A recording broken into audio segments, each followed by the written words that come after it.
Assalamualaikum warahmatullahi wabarakatuh. Selamat datang di Sesnot, rekan-rekan Sesnot. Saya masih mencoba untuk mereview atau membuat catatan tentang gempa yang terjadi pada hari ini. Pukul 4 tadi gempa utamanya 6,6, ini sudah diupdate, kedalaman 55 km. Ini berdasarkan update dari BMKG. Gempa ini diikuti oleh gempa susulan, ini 5,6. Kalau kita lihat di gempa posisinya ada di mana ya, di sini gempanya dekat dengan gempa yang terjadi sebelumnya 6,6. Dan kalau kita lihat di sini ada berapa gempa susulan? 1, 2, 3, 4, 5, 6, 7. Sudah ada 7 gempa susulan dan yang paling besar adalah gempa 5,6. Dan ini di Laut Banda 5,0, kelihatan di wilayah yang lain. Jadi gempa 6,6 yang terjadi di Selat Sunda atau di dekat dengan Banten 6,6, kedalaman 55 km. Kemudian diikuti oleh gempa susulan 3,7, kemudian 3,7 lagi, kemudian 5,6 yang sedikit lebih besar, kemudian 3,7, 3,4, 4,0 dan 4,3. Kalau kita lihat di peta, ini saya coba masuk ke peta yang dibuat oleh BMKG, dan ini wilayah yang terjadi gempanya.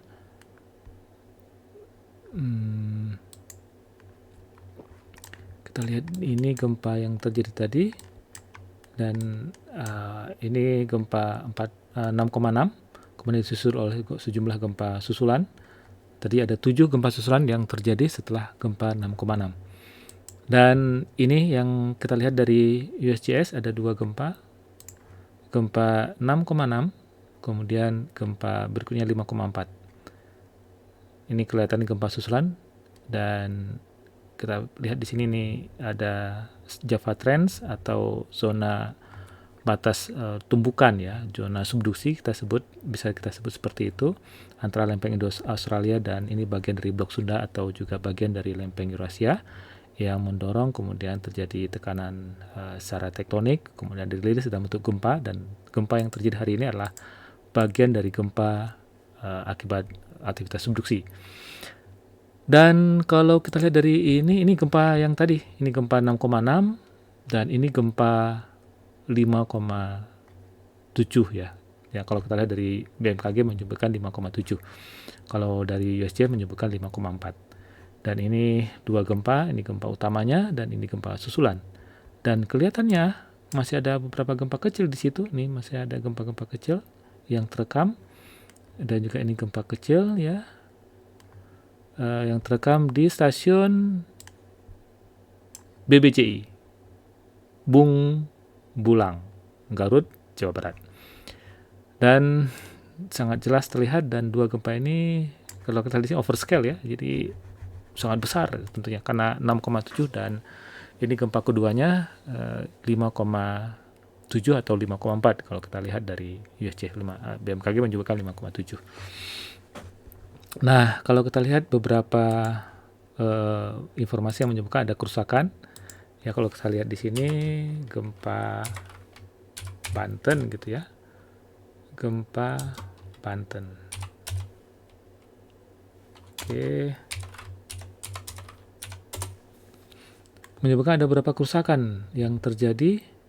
Nah, ini sebenarnya ada gempa susulan 5,7. Kemudian ini terasa sampai hingga Jawa Barat. Saya yang ada di Bandung terasa aktivitas gempa 6,7 yang terjadi di Banten. Dan ini kerusakan, ini bukan, ini, oh ya betul, warga Tasikmalaya juga keluar. Jadi dari Kompas sekitar 31 menit yang lalu. Kita lihat ini kalau kerusakan, ada beberapa informasi menyebutkan ada kerusakan dari gempa yang terjadi di Banten pada hari ini. Menyebutkan ada beberapa kerusakan bangunan, terutama bangunan rumah warga. Dan kita lihat di sini nih, saya nggak tahu ini gambar yang mana nih. Ini bukan, ini yang lama, nggak tahu yang di mana. Ini bukan yang gempa yang terjadi pada hari ini. Nah, saya coba masuk lagi ke sini bahwa Gempa yang terjadi di Banten hari ini gempa yang terpicu oleh akibat adanya aktivitas subduksi, dan ini tergambarkan dari profil mekanisme fokus yang memperlihatkan aktivitas sesar naik atau thrust fault, dan ini yang memberikan sebuah gambaran kepada kita tentang potensi bahaya gempa akibat adanya aktivitas di zona megatrust.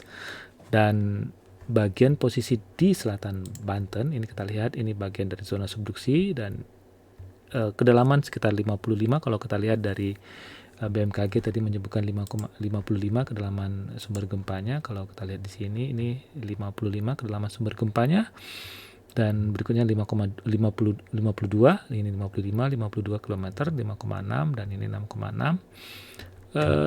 Gempa ini bisa kita sebutkan sebagai gempa pada zona megatrust, ya, yang menjadi kekhawatiran kita selama ini bagaimana tentang potensi kegempaan yang ada di selatan Jawa.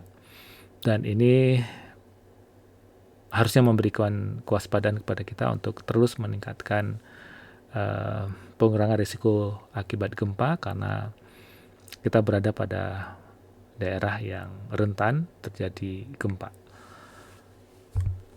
Oke, ini dari GFZ dan ini dari BMKG. Yang tadi saya sebutkan ada 6 gempa yang 7 gempa yang terjadi. Kalau saya coba refresh kembali, ada 7 gempa. Ini gempa utamanya 6,6, kemudian ini gempa susulannya 1, 2, 3, 4, 5, 6, 7. Ada 7 gempa susulan yang terjadi, dan yang paling besar adalah 5,6. Dan gempa ini dipicu oleh akibat adanya aktivitas sesar naik di zona subduksi. Oke, baik, semoga bermanfaat. Salam sehat selalu. Assalamualaikum warahmatullahi wabarakatuh.